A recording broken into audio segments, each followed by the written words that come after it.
number one, to work for him, and number two, to do a character like Elvis?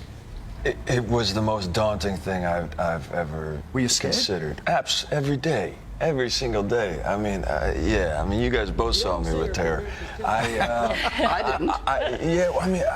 The thing that was interesting was I would wake up every day at about 3 or 4 in the morning with my heart pounding and not be able to go back to sleep for about 2 years. And I would just get to work at that time. Baz is the greatest collaborator I could ever hope for. So we had about 5 months before I got the job where we just were experimenting with this process. And then getting to go on the journey, I mean, it's so much responsibility, but such an exhilarating privilege. Because the singing and the dancing, yeah. How much more of that did you have to learn and hone to be able to do this part?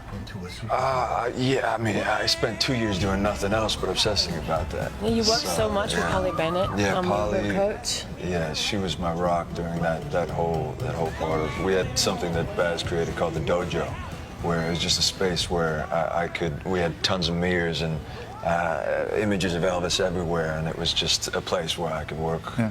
And yeah. Baz, what was the moment that you realised he was your Elvis? You know, it would be the most unusual. They say it's a casting process, but there's been nothing like it. Because I made a rule that if I could not find Elvis, I would not do it. Even though I'd worked on it for years, I just wouldn't do it.